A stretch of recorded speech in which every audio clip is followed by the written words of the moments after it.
Have you ever wondered how seemingly unrelated events can intertwine to form a complex tapestry of life's mysteries? This is a story of such intricacies, a tale that dances with fate and coincidence and questions the very fabric of our understanding. In the annals of history, Freemasonry stands as a symbol of an unquenchable desire for freedom, belief in a supreme being, and the importance of a high moral character. Craft. Freemasonry, with its roots in the late 16th century, carried forward this legacy of freedom, resistance to religious persecution, and independence, a lineage of breaking free from the old chains of religious persecution. Their stories echo through time, reminding us of the enduring human desire to be free. In the early days of the new millennium, a series of curious encounters led me back to a familiar house in Maryland. A house that bore witness to gatherings of friends on Sunday afternoons and the sorrow of unexpected partings. As my good childhood friend's father suddenly passed away, prompting their immediate move, I remember them being the first people I'd known personally who experienced the loss of a loved one.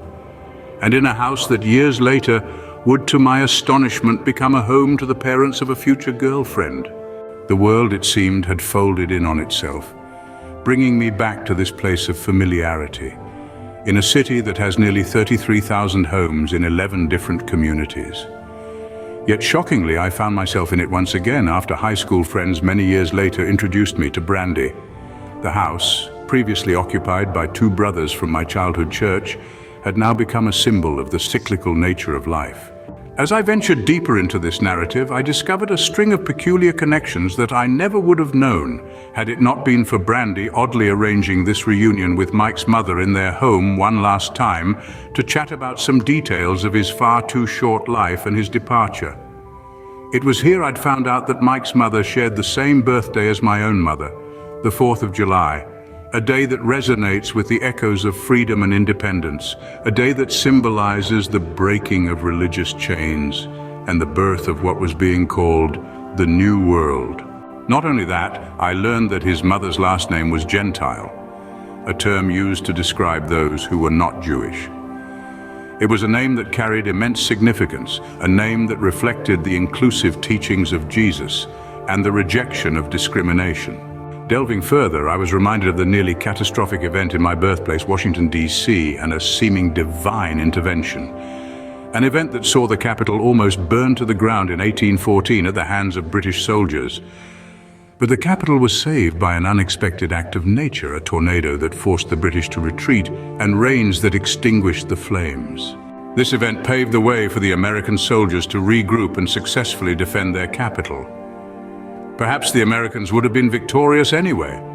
But being from Maryland, I know how extremely rare a tornado in the Washington, D.C. region actually is. A capital that now bears symbols of Egyptian heritage, a testament to the Freemasons who value symbolism and tradition over religious control and place their faith in providence from above. So what does this all mean? Is it mere coincidence? Or is there a grander design at work, subtly guiding our steps and weaving our stories together? As we journey through life, we encounter mysteries that defy explanation and connections that blur the lines between fate and coincidence. And in the grand scheme of things, perhaps it is these mysteries and connections that make life truly fascinating. As we delve deeper into the mysteries of life, we begin to see patterns and connections that defy explanation. The many Masonic symbols and ceremonies that we have unearthed, they're not just historical artifacts, but they bear a deeper meaning, a profound message that transcends time and space.